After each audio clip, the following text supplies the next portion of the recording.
Salut, c'est Trado. Je vous propose aujourd'hui la mise à jour et le bilan des matrices de trading et de scalping proposées la semaine dernière pour l'euro-dollar, le France 40, l'Allemagne 30, pardon, et l'US 30. On va commencer par les précautions d'usage. Comme d'habitude, il ne s'agit que d'une matrice. Cela ne suffit pas pour acheter ou vendre quoi que ce soit. C'est simplement une indication des zones sur lesquelles beaucoup de traders devraient intervenir en privilégiant les signaux haussiers et baissiers. On commence donc par le bilan de la matrice sur l'euro-dollar proposé la semaine dernière. Voilà ce que je vous exposais.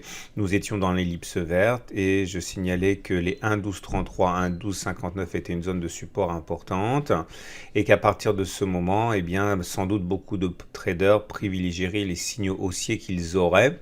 Et donc voilà ce qui s'est passé, nous étions ici. Vous voyez comme l'impulsion a été très puissante cette semaine. Il y a donc une preuve ici qu'effectivement beaucoup de traders privilégient les signaux haussiers sur ces niveaux. Pour la semaine prochaine, voilà ce que l'on a. On remarque tout d'abord un affaiblissement de la tendance haussière puisqu'on est en train de transiter en dessous de la M20, la moyenne mobile à 20 période qui monte. Le consensus des clients CMC est néanmoins acheteur à 64%. Je pense qu'un retour sur les 1,1233, 1,1259 devrait être l'objet d'actions qui iront dans le sens de la hausse, c'est-à-dire que si on se rapproche et a fortiori si on va dans cette zone, beaucoup de traders sans doute privilégieront les signaux haussiers qu'ils auraient. Par contre, à mesure que l'on se rapprochera des 1,1478, 1,1512, il y a fort à parier pour que la plupart des traders privilégient les signaux baissiers qui apparaîtraient. Voilà pour le France 40 en données 4 heures. C'était une matrice assez complexe, puisque beaucoup de supports et de résistance étaient visibles. J'expliquais que entre 5167 et 5204, s'il y avait des signaux baissiers, eh bien, il y a fort à parier pour que les traders les prennent. Petite zone ici où les signaux haussiers auraient sans doute été pris. Par contre, dès qu'on intégrerait la zone des 5224, 5296, il y avait sans doute beaucoup de traders qui privilégieraient les signaux baissiers qu'ils auraient. Et voilà ce qu'il s'est passé. Donc nous étions ici, on voit les deux attaques baissières qu'il y a eu, ici ou encore là.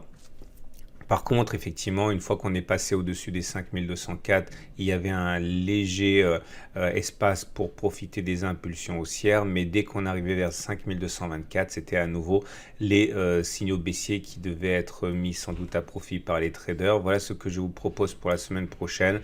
En fait, c'est très clair. Malgré une tendance haussière établie, puisque nous sommes au-dessus de la moyenne mobile à 20 périodes qui monte, je considère qu'entre 5162 et 5300, globalement sur le France 40, beaucoup de traders privilégieront sans doute les signaux baissiers qui apparaîtraient. Consensus des clients CMC d'ailleurs baissier à 65%.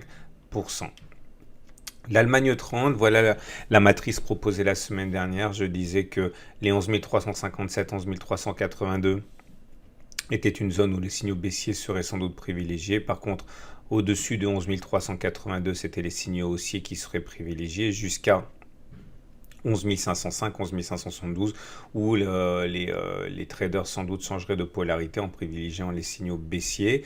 Voilà ce qui s'est passé, nous étions là. On voit les difficultés qu'il y a eu à passer les 11 357. Par contre, une fois qu'on les a eu passés, effectivement, les traders ont privilégié les signaux haussiers qu'ils auraient jusqu'à la zone des 11 507, qui a servi de tir de barrage. Pour la semaine prochaine, nous sommes sans doute ici dans une zone intermédiaire. Un retour sur les 11 310 serait sans doute le théâtre pour beaucoup de traders de la mise en avant des signaux haussiers qu'ils auraient. Les 11 505, 11 572 par contre sont une zone dangereuse où sans doute les traders mettront en avant les signaux baissiers qu'ils auront. Consensus des clients CMC globalement acheteurs à 55%, tendance haussière puisque nous sommes au-dessus d'une M20 qui monte. Et on termine avec l'US 30, voilà ce que je vous proposais la semaine dernière. Les 25 803 et 26 271 devaient être mis en avant par beaucoup de traders pour saisir des signaux baissiers. Voilà ce qui s'est passé, nous étions ici, On voit les vagues de baisse assez violentes qu'il y a eu ici. Je considère pour la semaine prochaine que cette zone est une zone essentiellement de résistance, hein, où les traders devraient normalement privilégier les signaux baissiers qui apparaîtraient. Également, deuxième rideau défensif, les 26 696, 26 944. Alors, entre les deux, les plus expérimentés peuvent essayer de saisir des trades haussiers, mais il faut savoir que toute cette zone, en fait, est une zone de résistance dans laquelle il est un peu dangereux de privilégier les signaux haussiers que vous aurez. Consensus des clients, CMC baissier à 70%. Voilà ce qu'on pouvait dire pour les matrices de trading mises à jour. Je vous souhaite une excellente semaine et je vous dis à la semaine prochaine pour la mise à jour.